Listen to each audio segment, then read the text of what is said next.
Баршаңызға сәлем, каналыма қош келдіңіздер. Бүгін өте дәмді сочный котлеттер әзірлейтін боламыз. Міндетті түрде осы рецепт бойынша жасап көріңіздер.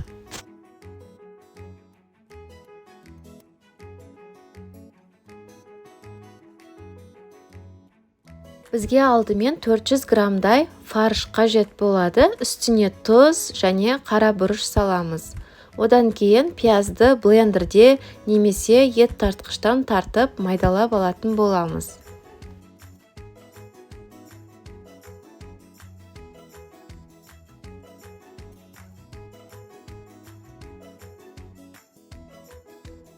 Одан кейін 2 штук чеснокты және 80 граммдай нанды блендерден езіп алатын боламыз. Нанды алдын ала суға салып, жұмсартып алыңыздар.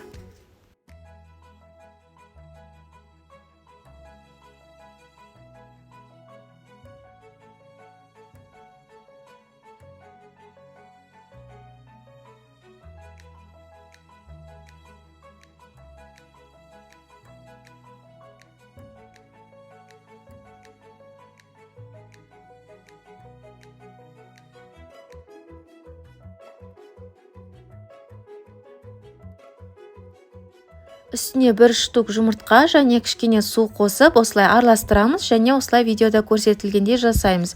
Сол кезде бізде котлеттер өте жұмсақ, керемет болып шығады.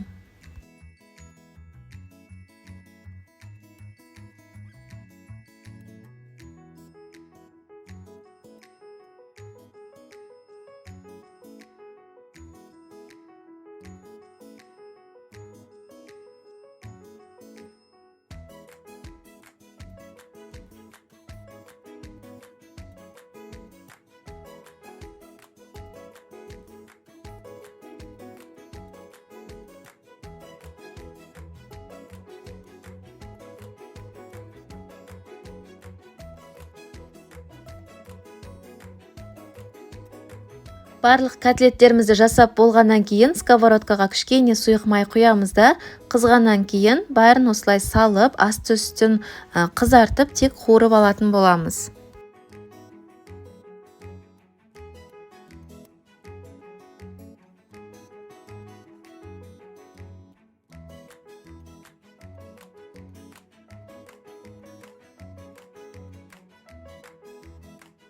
Барлық котлеттерді осылай қызартып қуырып алғаннан кейін бір орташа пиязды алып, сұйық майда осылай қуырып аламыз және үстіне бір сәбізді теркадан өткізіп, оны да бірге қуырып аламыз. Бір ас қасық томат пастасын саламыз және тұз қажет болса кішкене тұз қосатын боламыз.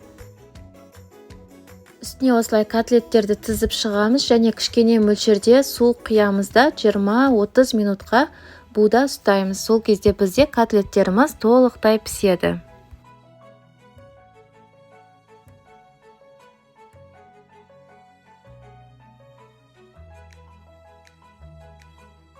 Мінеке бізде жұмсақ сочный котлеттеріміз дайын болды. Дәмі өте керемет болып шығады. Менің өзімнің жанұяма өте қатты ұнайды осы рецепт бойынша. Міндетті түрде жасап көріңіздер. Каналға тіркеліп, лайк басып, комментарий қалдыруды ұмытпаңыздар.